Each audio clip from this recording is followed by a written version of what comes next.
Welcome back, everybody, to Dan Has Fun playing Humankind. This episode is going to start off with more combat. So, last episode, having had an absolute disaster to start off with attacking Memphis, right at the end of last episode, I decided, hey, let's bring some of our units in and see if we can find a weak stack just to pick off. Apparently, we did not find a weak stack. We found very much the opposite. I'm not sure why they have so much more overall strength than me. I guess it's because of this Javelina. They have 3 swordsmen. I have 2. I also have 2 of my unique unit from the previous cultural age. I don't know. Anyway, we're going to obviously manually battle this. And in terms of our units, our spearman is hot garbage. So we really don't mind if he gets smacked around a bit. So we're going to put a swordsman on here, probably. Crossing a river is unfortunate because it reduces our combat strength, but there's not a huge amount I can do about it. Our other swordsman I'm going to put in the forest, just to keep him safe. We are going to put our crappy spearman up top, and then we're actually going to leave these 2 in place because they will have hill advantage unless we get swept around the outside. We're going to end deployment. This first turn is probably going to hurt.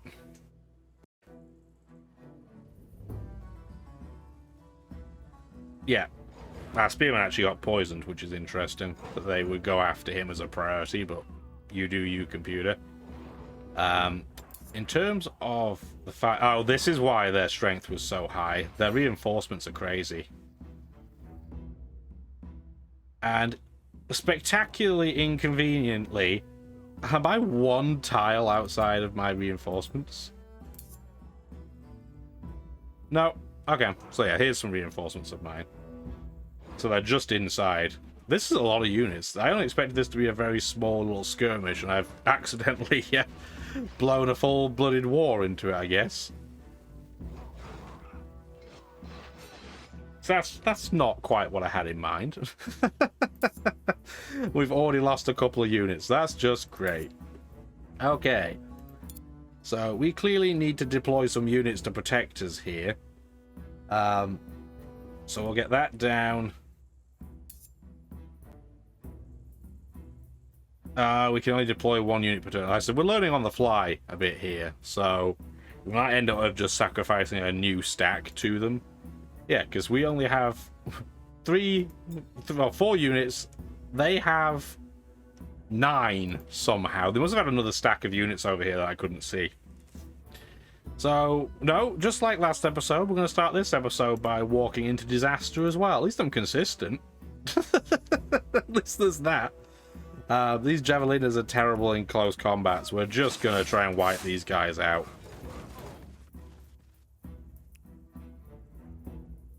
They have so many Javelinas. Yeah, we're so doomed.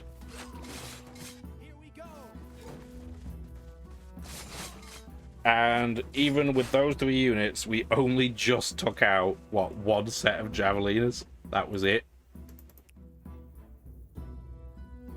Meanwhile, we do have a swordsman here. He's not exactly going to be able to do a huge amount. I'm not even going to have him pile out. They're going to steal our flag, but there's not very much I can do about it. And, yeah, what I guess the balance on this is that if you have reinforcements, because you can only bring them in from 1 reinforcement tile, it means, in essence, you can only have 1 unit reinforced every turn. Which sucks, but then it makes me wonder, how did they have 9 units? I'm sure there's a very easy answer to this that I just don't know. But I'm also wondering, if we just intentionally run away at this point, if we don't try and retake our flag, they shouldn't attack our reinforcements as well, right? If I'm understanding that correctly. So really, all I would want to do is take our swordsman in this case, run him back, have the reinforcements... Oh, haha! Because I only had 1 unit. Apparently me moving said unit first means that my turn's over. That's good to know. So you have to do the reinforcement first. We're learning lots of things, apparently. Learning how not to do combat, in essence. And this is definitely kind of more immersive, more interesting than, you know, Civ series where you just take two units and kind of rub them against each other until one dies. But I don't feel like this was very well explained. And again, that might just be because I'm stupid. But, yeah. I feel like a bit more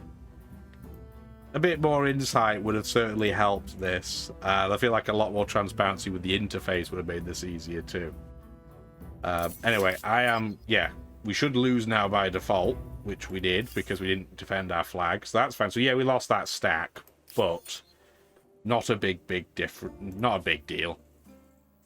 We are starting to realize though that Celtic unique unit is terrible.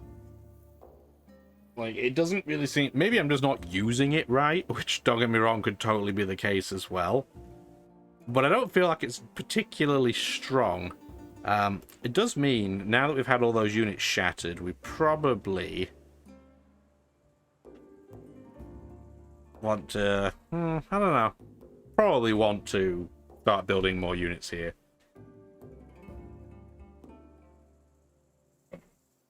I don't know. We'll leave it alone for now anyway. So, now that we had a disaster at the start of this episode as well, we're probably going to have to move these horses up just so we have some level of extra protection, just as a reinforcement if nothing else. So we'll start doing that. They're afraid of us. Yeah, our military strength is comparable, allegedly. They say we are much more powerful than them, but they seem to have as many military units as I do. So I'm not really understanding how they're calculating the maths on that. Your empire becomes one of the giants. We just researched Imperial power. Nothing in here is particularly useful for us right now. That's fine. We're just going to acknowledge. Apparently there's a crisis, but I don't see anything, so we're just going to pretend it wasn't there. That's not good. So there's an alliance between the Ghanaians and the Maya. So the reason why that's so bad is that they might get called in on me. And they've now gone to hesitant. They're not afraid of us anymore.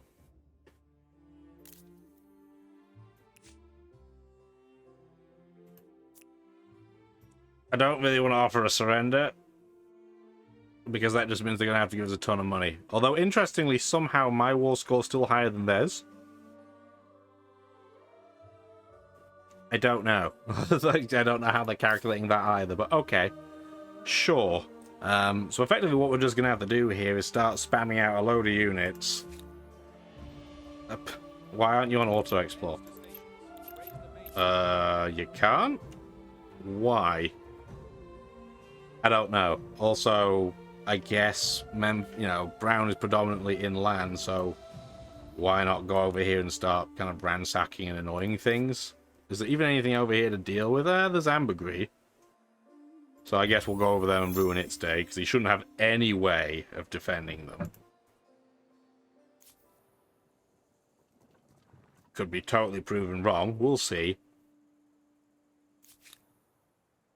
Yeah, there's that horse. I don't see their units, so I guess they're just defending. The problem is, I guess, when you've only got one province, everybody's going to be reinforcing everybody else because of how close together they are. Which is why we're having such a hard time kind of breaking through, which makes sense, but it's kind of a bit embarrassing, isn't it? Yeah, the Greeks now, are starting to hate us again, probably because we lost a stack of troops, so we look physically weaker now than we did before.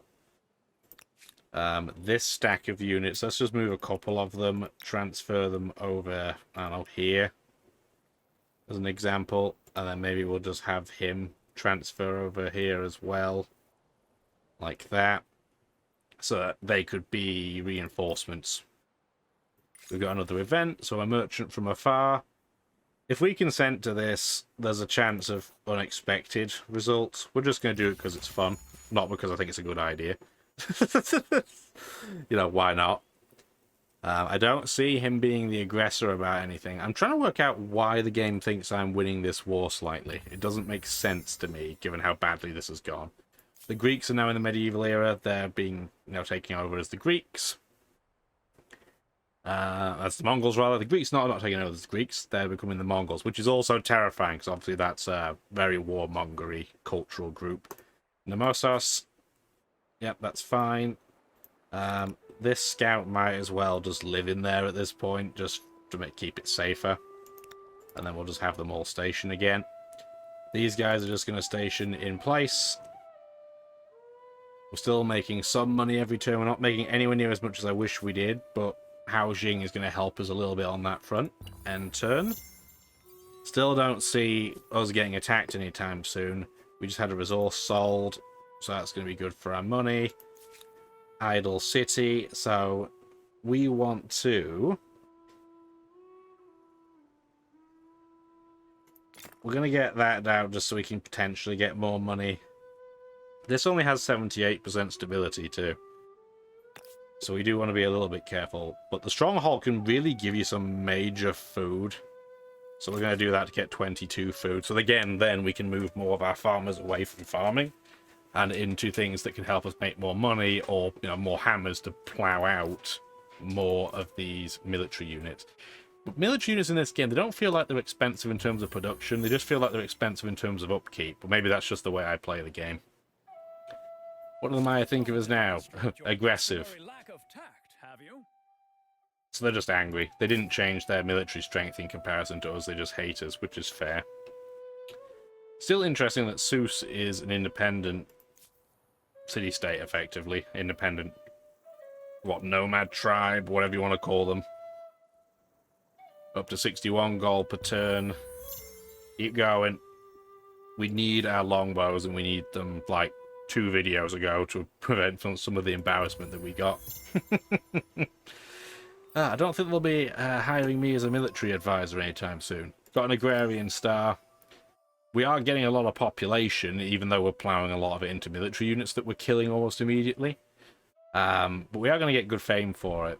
Beyond that, though, we're going to get some for tech. I don't see us really building up a ton of stars for anything else. Maybe military if we start getting a, collective stuff together. We finally have longbows and pikemen too, so if we end up with spears, they aren't just completely useless.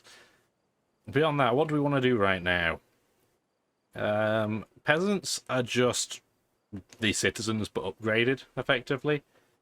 We can't really do great swordsmen, can we? I'm still going to research it, but we have... Do we have an area that has iron that we haven't dealt with right now? I don't think so. So all we're going to do is trade... Oh, they don't have any iron. That's incredibly disappointing. And these guys are definitely not going to trade it for us. There must be iron here somewhere that I can access. There really isn't, is there? This is going to make this really difficult. We have 1 iron. There's an iron. But yeah, right now we only have 1. That's going to make this tricky. So, in terms of our scenario, here's a 5 stack of clearly fairly garbage unique units from a previous cultural age. We have, our current archers. When they upgrade to longbowmen, it's going to cost us 200 every unit, so we really can't afford many of them. But they're also concerned is they're going to be really expensive to upkeep. So we want to kind of do the upgrade all at once, so we're not going to do it yet. Oh, he brought in disease. That sucks. So Haojing has disease. Still got enough food there, though, to not lose population. So actually, the event outcome is not good, but nowhere near as bad as it could have been, all things considered. Our cogs are taking an absolute eternity to get over there. And I'm actually wondering if I'm going to start having them sail over here in case I get lucky and there's... Because, this Pangaea map is tiny. There's so much space over here. There might be something there. You never know. The mayor have gone from... Yeah, they're just to hate filth. They just hate us, which is fair. I mean, we did attack them, and then we botched it so bad that it's almost verging on embarrassing. So no, I totally understand. We have to move some of these units again. So we're going to do that, and that. Transfer, not all of them. I'm just going to take those 3, I'm going to say. I'm going to transfer them over here. Again, the reason why we're doing this is so that we can have things grow, and if a stack gets attacked, it will have reinforcements. And then we're just going to put those in place for now. And we're going to have to do the same. We're going to have to do the same over here, realistically, sometime soon. Although, I keep doing this. In my mind, I feel like this is the tile, but that's actually the capital tile. So we're going to do that, put that in place. These 3 units are not on the tile space for the capital. So we're going to put these guys over here. These 2 are going to go over there with it, so they can become a 5-stack. And then, like I said, that way we have reinforcements for these cities. And visits from previously. Aojing is growing. That's fine. Acknowledge. Friend, what can I do for you? The fact you don't have iron sucks. I'm just going to say it just sucks. We're going to do that, though. We're going to propose a customs union, so when we buy things off each other, we don't have to spend as much money. We're going to ransack this. Why would the... the Ghanaians having it against us really stinks. But I have to do it. I need the money.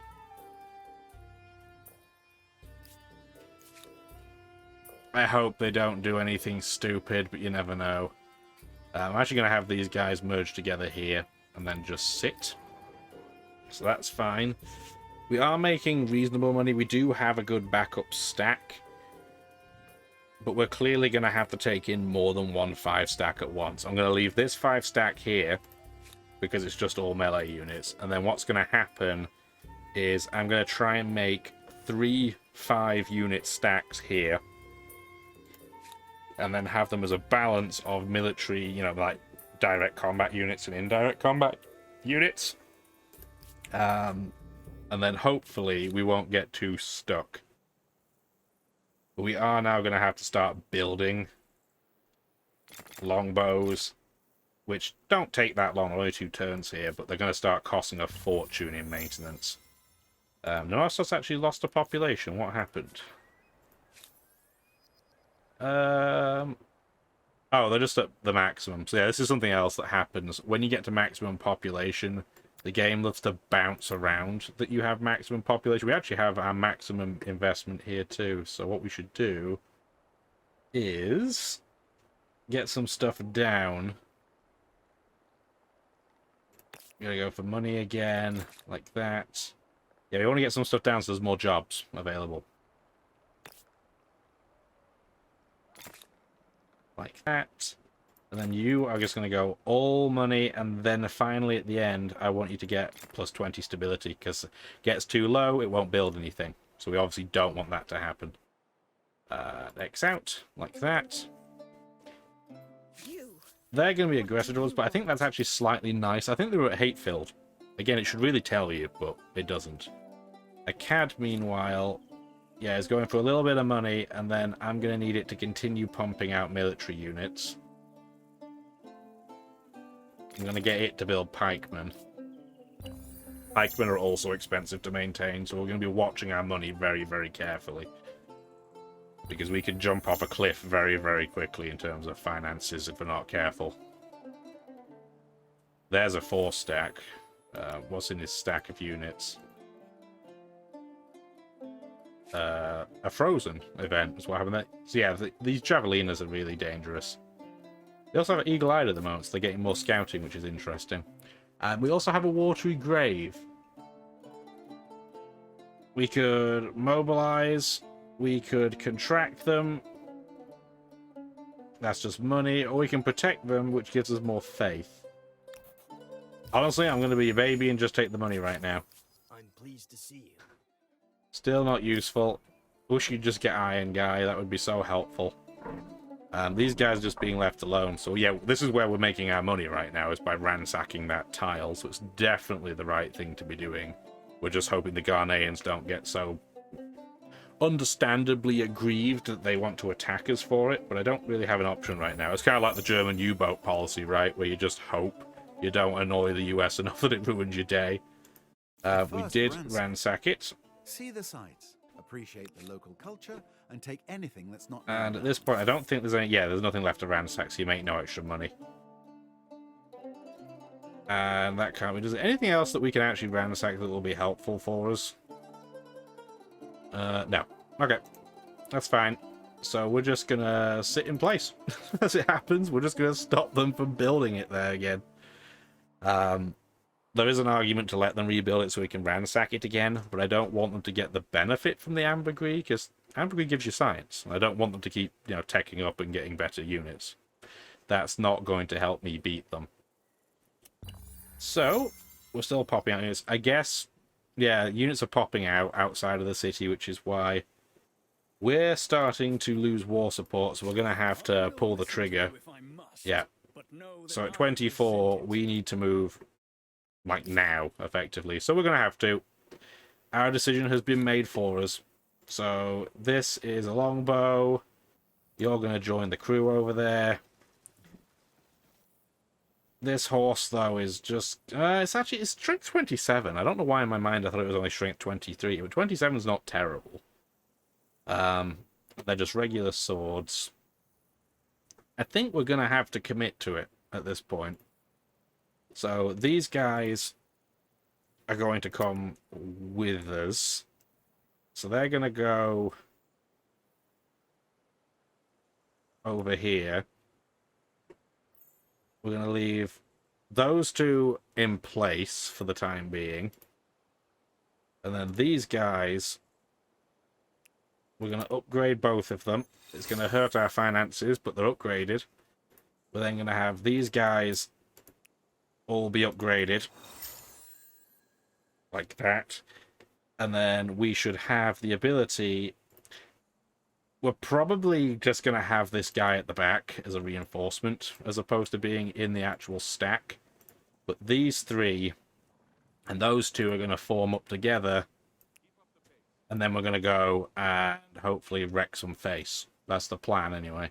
And we're not going to have them stationed in place anymore. Okay. So, you are going to backtrack a little bit. And you are then going to just wait where you are. Not move. You're going to wait. And then you guys need to start pumping out some more units so we can keep going for the siege. So we're just going to do that for the time being. And we are going to actually run all of these units up front. So this side's going to be a bit lacking in the way of indirect combat. It's got a couple of longbows, but not a ton. Meanwhile, on this side, it's going to be a bit more of a balance. And we're probably going to walk into disaster again. But we will see. I mean, can it go as badly as the last couple of times? Yes, because it went badly, you know, that badly the last couple of times, obviously. But let's try not to be as terrible this time, right? Let's do our best. So I'm going to do that. This stack is going to fully move there. So those two will protect one another. And I don't want to attack the city yet, so we're going to wait. Whereas on this side, have you two go there. You three are going to join it. Over there, like that. Then we have this 5 stack that's going to go over here. And this 5 stack will move next turn. And then just to protect it for now, we're just going to put, I don't know, the horse over here. Just in the background, maybe. So I don't want it to be the one that gets primarily attacked. So we're going to do that. They're going to start building units up again in case we get attacked by the Ghanaians. We're just going to move here, I guess. They'll definitely be close enough to reinforce one another. I just want to try and see what else they have, because the whole reason why the very first attack went so badly is I couldn't tell what they had, and then by the time I found out what they had, it was a disaster. So, we're trying to avoid having it happen again. You're not going to move anymore this turn, nor are you. End turn. Let's see what's going to happen. Are we going to get attacked? Is our day going to get ruined? We have heavy infantry, but we can't actually build them. We have army logistics, though, which is awesome. So now we can actually have 6 stacks. As a result, we're going to have you run forwards. There's actually a fight going on there, too. Why do they have so much strength? We're going to have a look at that in a moment. But you can now actually go with this stack. And you can go... You can go with this stack, but you're going to have to wait a turn to combine them all together. Like that.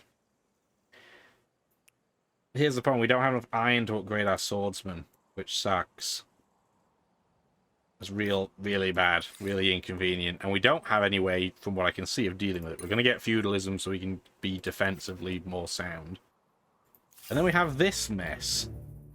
So... We're going to obviously manually battle this, but let's try and not do this so badly that we just infinitely mess it up. They just have so many units. What I don't get is they attack me. How come they're allowed to bring in all of their city reserves? Or are these just all non-city reserves? Wow, all of these are just regular units. That's crazy. Okay, well that's good to know. I should have just passively retreated immediately. Oh, I'm just walking into disaster after disaster, aren't I? Our only saving grace here is that this time, our flag is in a slightly more defensive location. Slightly being the key word. And we do at least have a couple of ranged units this time. There's still not a ton of them. It's not perfect. But at least we have a couple. So in terms of how we're going to do this, we just have to protect our longbowmen. They're going to be doing really all of the heavy lifting here. And this is not great terrain for them. So this one is going to go there. This one is going to go probably there. And then we really don't want units. Yeah, this is going to be as good as we can really get this, I suspect. Maybe we'll put that over here. We really don't want units just running around us and attacking us, but I don't really see any other way. So maybe we'll put it over there. No, wait, this is bad. To put it mildly, this is bad. Let's see how bad. So they're going to throw their javeliners straight in, which I'm still not convinced is the right thing for them to do. But they're using their range unit to attack my range unit, which is unfortunate. Yeah, this is going to be pretty rough, isn't it? If a ranged unit gets poisoned, yeah, it affects their attack range, which is really bad. I wonder what it knocks it down to. I'll have to check it. I'm surprised it doesn't say on that, tooltip, but we'll have a look. That was a good trade. And now we're actually showing us being evenly matched, which is interesting. Okay, so I want to pick this unit first. Poisoned. It doesn't show. Like, that feels like, why? I don't get that. Why doesn't it show you? I know I can't attack this unit, but that's about it. Yeah, that's information that should definitely be on the tooltip, but isn't. Unlike last time, I won't give you a cliffhanger this time. We'll actually at least finish this turn's combat. We clearly are going to have to attack. So there's noble javeliners, swordsman, noble javeliners. I know the icon above their head tells you what unit it is, but they're so dark, I find it hard to see. So another thing about this, I think the interface could be improved by. No line of sight gives us a 4-point penalty. But we get a bonus against this swordsman unit because this is effectively like a gully. But I still feel like... No, I feel like that is the attack. Because we can use our melee units against their javeliners. And they'll get a penalty defending against us. That would definitely kill him, but is that the right thing to do right now? I'm going to fire back against these javelin units because they're going to be hard to reach. And hopefully that will mean they do significantly less damage. Meanwhile, these guys are absolutely toast. Like, they will die. Like, that's just going to be a thing that happens. These guys, though, are going to absolutely massacre the javelin throwers. Didn't even get a particularly good roll, and it took 2/3 of their unit out. That's a sword unit. This unit's done his turn, so we're going to attack those guys here.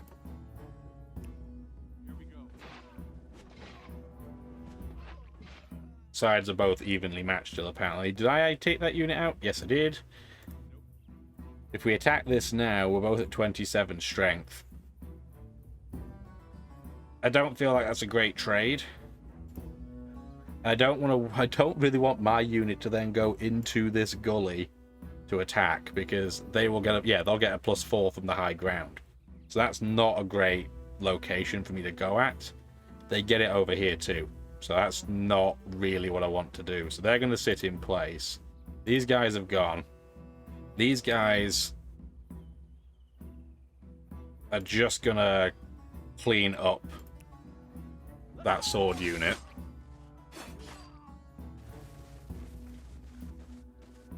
They should have enough hit points to not die in one hit, so these guys should still be semi-protected. That is not what I meant to do. Let's go back into the fight. These guys haven't moved at all yet. But if I attack from here, yeah, they get a massive bonus. But what we're going to do is just move them here, so that they can be a bit better located for if they have to protect. Over on this side, I think, is the way to go. I think these guys are going to sit in place. They're just going to defend. These guys...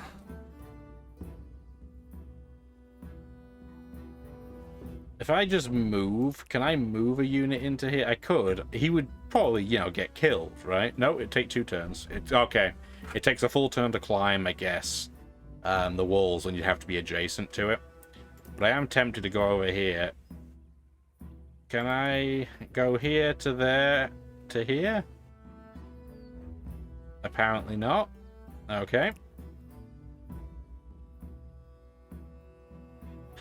He's going to probably die either way, so I guess we are going to attack with this unit. Yeah, that was probably a good trade. Do I have anybody else that's left to move? This guy. This is the last guy. It's interesting that I can't attack that. Is it a zone of control issue? I guess it must be, yeah. Okay, so we're just going to go in to defend, and then hope somebody's stupid and comes down here to attack us.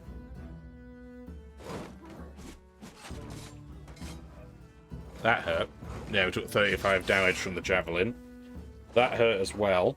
We're definitely going to lose units here, but we're not going to be as embarrassingly defeated as before. We might still lose, but if we can lose units on a roughly equivalent level, eventually we're going to win, because we can produce a lot more units than Brown can. So we did lose one of our naked infantry units. Due to zone of control, he should be unable to attack our archers. Alright, so we're good there. Oh, no, he can attack us there, though. The more that I'm playing this, the more I'm realizing I just don't seem to know how zone of control works, which you'd think would be a pretty basic thing, but apparently for me it's not. And this is also apparently too high, because we're on a cliff, to actually attack him, which is also interesting. But we are definitely going to move this unit back a tile. That's fine. And I don't believe we'll gain any advantage by moving this unit first, so we're just going to see what makes the most sense to take a pot shot at. Probably not the javeliners. We'll leave the melee units to do that. We're just going to attack this swordsman that actually attacked us and try and get some of our revenge. Yeah, we did a big chunk of damage. So we can go over here and kill them. I'm not going to do that yet. Let's use the other longbow first. What do we want to attack? Javeliners, swordsmen. I'm going to attack the swordsmen here because they're the ones that are the most likely to flank us, and that did a lot of damage. So this unit is going to go over here. No, I'm going to put this unit over here because I want to use the one in the northeast corner there to go and protect our flag. So that should be a pretty clean kill. Yeah, we only lost 6 hit points, so that's nice. This guy has seen better days, but because of the unit type, even with 6% hit points, he'll still attack at full strength. So we're definitely going to do that, but the question is, what's the order? If we do that, we shouldn't die.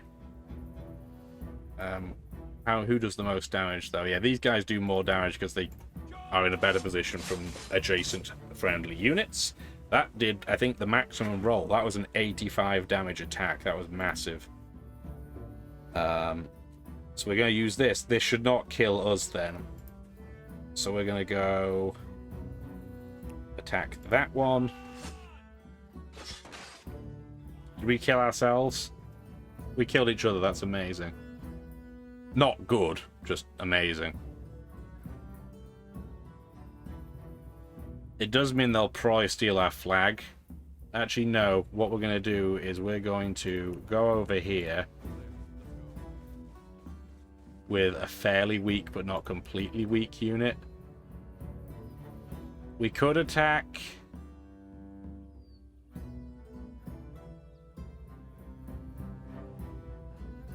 I'm not going to. I'm just going to sit and defend our flag there. And then these guys are going to come in.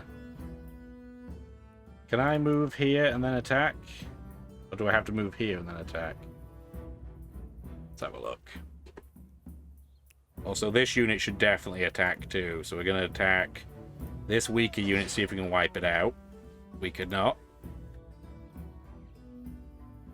How much damage do they have? They have 14 hit points left. Okay. Alright, so this is our final unit, but he's a full health guy. And our problem is still going to be we're going to get hit by this Javeliner again, and there's nothing we can do about it. Absolutely nothing. But they should not be able to climb this and attack us. But I'm still going to go over here. Can I go over here and attack? We can go here and attack. Do we want to do that? You have 33 combat strength is the problem. I'm going to go over here. Because again, the zone of control should mean that my archers are a lot more protected. So we actually are very, very close in terms of combat strength right now. It is very even. And like I said, if we can lose units on a roughly one-on-one ratio with these guys, that's good. That hurt. Our longbow got a bit of chip damage there, but nothing too bad. We have lost 3 units so far. 2 of our remaining melee units are on a negligibly low amount of hit points. But we're not doing too badly. We're actually, in terms of combat strength, we're actually in the lead now. We're actually the stronger army, which is amazing to me. So in terms of what's left then, there's the Javelin unit. We definitely have to attack those guys. That is a great attack, 49 damage. Whereas we need to probably go after these guys because they're in such an awkward place for us to attack. That didn't do a lot of damage, but they have the height advantage and they're protected in the background by these mountains. So they're very awkward to attack. This is the soldier with the most hit points. This guy's got half health, which is fine. We're going to use him to attack the javelin users. And that's pretty close to a full wipe. So we are going to use our remnants here. We're probably going to kill each other. Maybe I'll get lucky and we won't. Nope, that's fine. They will likely take our flag temporarily next turn, but it's not a big deal. We're also going to do this. There should be an even wipeout. Yep. Like I said, I don't mind doing this trade because we're winning at this point. and then we're just going to do this. And then what invariably is going to happen is one of these melee units is going to run in and attack my longbowman, but my stronger health longbowman is the one that's going to be vulnerable, and they will definitely not one-shot it. So yes, so not due to my own intentions was this going to come to the next episode, but we will deal with the rest of this turn and the rest of this battle on the next episode. So I appreciate you watching. This was a bit of a longer episode this time around, so I hope you did enjoy it, and if you did, give it a like, let me know what you feel, and hopefully we've at least somewhat mitigated the fact that we embarrassed ourselves hardcore on the last 2 episodes. So yeah, if you did like it, let me know. Have a wonderful rest of your day. Take care now.